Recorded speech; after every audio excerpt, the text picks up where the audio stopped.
Good afternoon, everyone. Nate, if you'll go to the next slide, please. I'm going to talk a little bit about the checkoff side of things and what the Pork Checkoff is doing in terms of our international marketing strategy and how we're fitting into this really diverse global protein market. So as Brett alluded to, we know that China drew a tremendous amount of pork as well as global protein in 2020, especially in that first half of the year. But I'd like to kind of step back and bring a little bit of the market assessment work back to light. So back in 2019, the Pork Checkoff released the China Market Assessment, or the Pork 2040 work. And many of the themes that we saw come out of that research are still what we're seeing materialize really today. So we know that China has been a tremendous opportunity for the last couple of years, and we've still got some short, mid, and long-term opportunities as we look to the future. So in the short term, we know that African swine fever market gap, that huge protein gap that they're experiencing, is going to encourage us as well as many of our competitors to send as much protein into that market as possible. As Brett just mentioned, we are still at that tariff disadvantage. Hopefully it can get resolved here at some point, but that all plays into that situation as well. More in the midterm, we see that production recovery will start to rebalance the supply. We could get into many debates and conversations here about how long until that really starts to happen. You heard Brett allude to the fact that that recovery is maybe not happening as soon as the Chinese would like, but we do believe that at some point they're really going to start to rebalance that supply on the domestic side. The import market will become more difficult with lower prices and more selective buyers. But we do see opportunity to leverage the reputation. And this is really where US pork starts to fit in long term.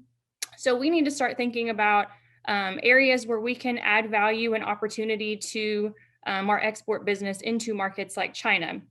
So the outlook is still good. There's still going to be a pull into the Chinese market here into 2021. But we do know that to really position ourselves for long-term success in that Chinese market, that there's a lot of things that we can do in terms of value add and opportunity. One of the other things really worth highlighting here is that China's demand and China's kind of market volatility really speaks to the diversification piece and the diversification strategy that we're focused on at the Pork Checkoff. So Nate, if you'll go to the next slide, please. Thank you. So the U.S. Meat Export Federation would really be remiss if we didn't acknowledge them and really the value of the cross-industry collaboration that we see that really helps to maximize our pork marketing efforts abroad. So the U.S. Meat Export Federation is really our marketing arm across the globe. There are feet on the street in these markets. They're executing these programs on behalf of the checkoff. And really one of the things that I like to highlight, especially with producers, and maybe sometimes some don't understand, is that the checkoff investment goes into the U.S. Meat Export Federation, but really they're able to further leverage those checkoff dollars by contributions from the USDA's Foreign Agricultural Service through different funding opportunities, but also from state associations and other allied industries. And that collaboration is really what helps further leverage our checkoff marketing ability and our work that we do in these markets. So some of the things that USMEF is really focused on, obviously US pork has a great story to tell. We're a safe, we're high quality, we're a consistent product. And so those would be some of the biggest themes that they're going to be focused on in terms of marketing our products abroad. But also would really like to highlight and just thank USMEF for all of their work in the COVID landscape last year. It was a very challenging time, and they were really able to pivot and kind of reimagine and redefine some of our marketing programs abroad, switching them to more social media aspect and just some different platforms, and able to make sure that we were still executing those marketing programs. So really great work that done there in a very challenging year. Next slide, please. So as we start to look at segmenting our markets and really kind of our marketing strategy, we really break it down into primarily three big groups. So we look at core, developing, and emerging markets. So core markets, those would be like Japan, Korea, Canada. Those are markets where we really want to invest in diversity. So we've already got a good foothold in that market, maybe defending some market share there, but really investing in diversity.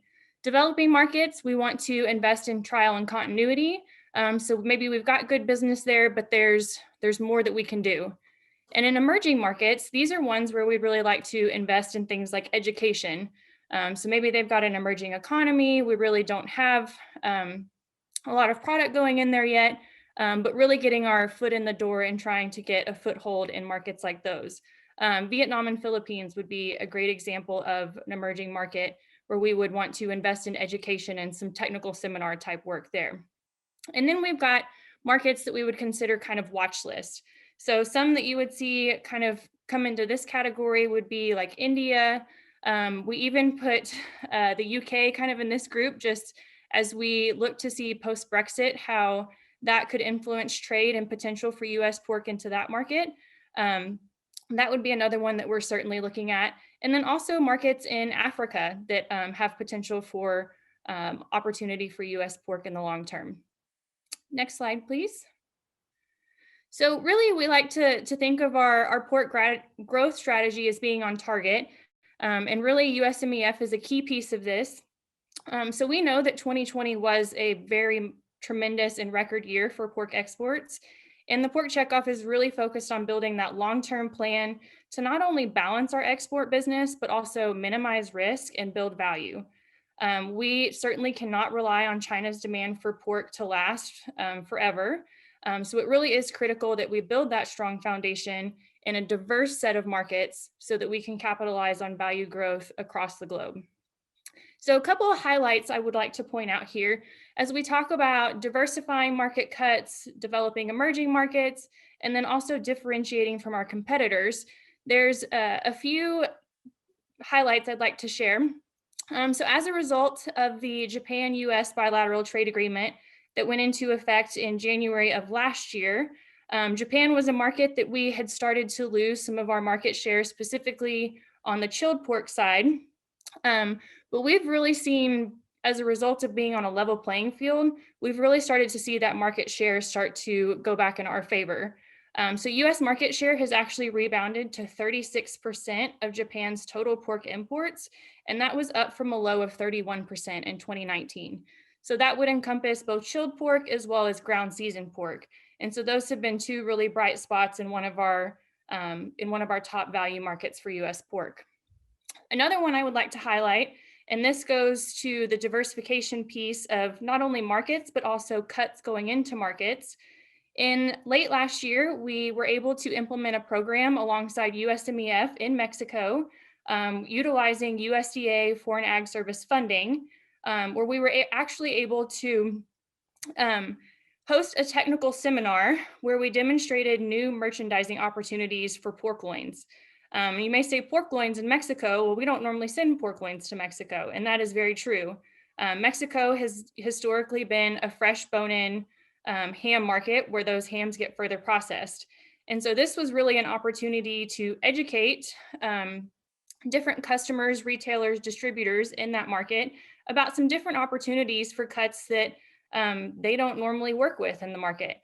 And so we're really excited about the initial outcome from that project and really looking forward to expanding those types of projects further into Mexico this year, but then also into other markets as well.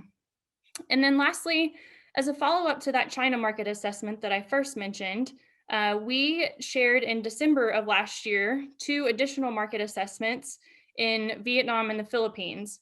So when we look at these emerging markets and how they fit into our diverse portfolio of markets for US pork, these are both markets that have been heavily impacted by African swine fever, much like China. They have a need for protein, they have a need for pork. And so these market assessments have been really key in delivering some insights for the industry, especially those packer, trader, exporter communities that can use those insights and ultimately help position pork for long-term success.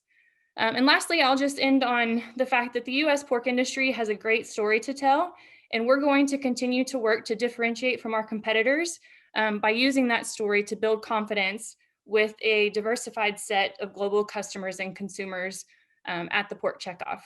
So with that, thank you, and I will turn it over to Dr. Meyer.